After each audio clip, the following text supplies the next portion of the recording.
wanted was a Snickers bar. But in order to get the Snickers bar, I had to run 22 miles and then another 4.2 after that. Anybody who knew me for the first 30 some odd years of my life would never have thought they'd see me at that marathon starting line, because I was the fat kid. I grew up the fat kid in elementary school. I was made fun of. I was the first girl to develop. All the boys loved that. I've got a lot of those nice bra strap things. The first girl with the bra, it was wonderful. I was fat in high school, but luckily I did go to an all-girls Catholic high school, so it kind of cut down a little bit on the bullying of that. I was fat in college, to so much to the point that any guy that paid any attention to me, I was there. I was fat when I met my husband. I was fat when he asked me to marry him, and I knew that he must really love me because he wants to marry me, and I am fat.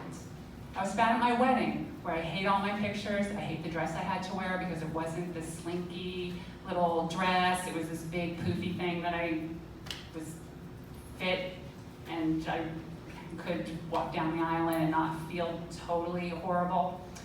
I was fat when I got pregnant with my first child, had a little girl. Immediately got pregnant with my second child, got even fatter, had a second little girl.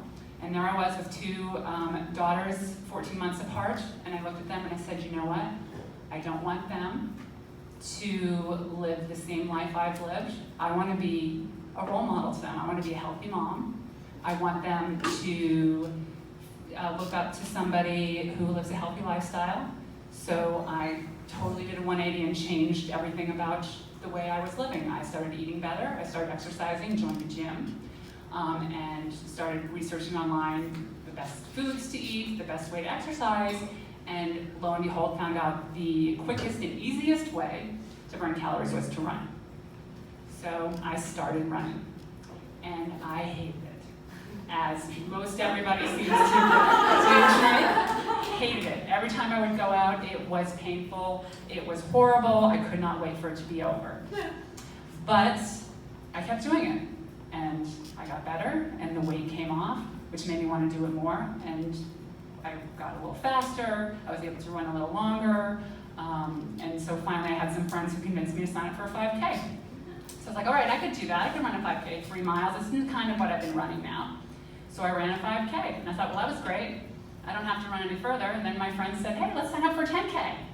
And a 10K turned into a 10-miler, which turned into half marathons, and became a very prolific half marathon runner. I'd run a few every year. And finally I had a friend who said to me, you know, if you run a half marathon, you can run a marathon. They're basically the same thing. And in my mind, I thought to myself, not really? But she kind of convinced me that it would be a great thing for my daughters to see me do.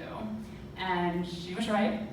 So I did some research and I found the perfect first marathon to do, which was the Hartford Marathon, for 4 reasons. Number one, it was in Hartford, Connecticut, so it was close. I live here in Massachusetts, so I didn't have to drive far.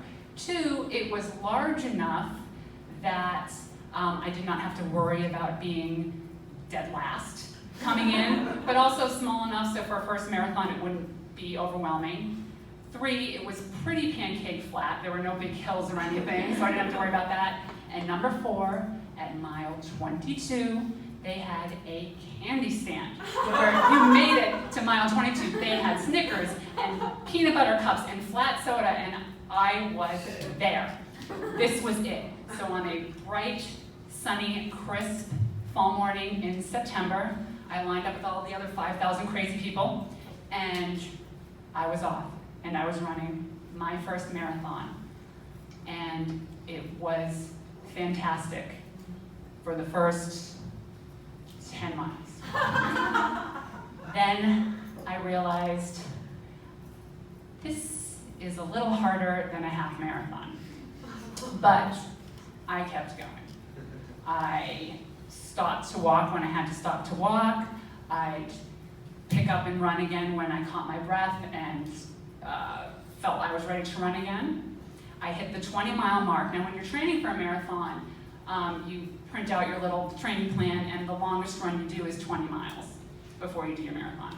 I hit that 20-mile mark, and I thought to myself, oh my God, I still have to run another 6.2 miles, this is horrible. But I knew there were only 2 more miles to my Snickers bar. So for those 2 miles before I got to mile 22, it was Snickers bar, Snickers bar, Snickers bar. I got there. I ate my Snickers bar, and that sugar carried me that last 4.2 miles. And 5 hours, 24 minutes, and 17 seconds after I started, my daughters watched me cross the finish line of my first marathon. And they came up and hugged me and told me they were proud of me. And it was one of the best experiences of my life. And I never had to do it again. And 3 months later, I signed up for another marathon.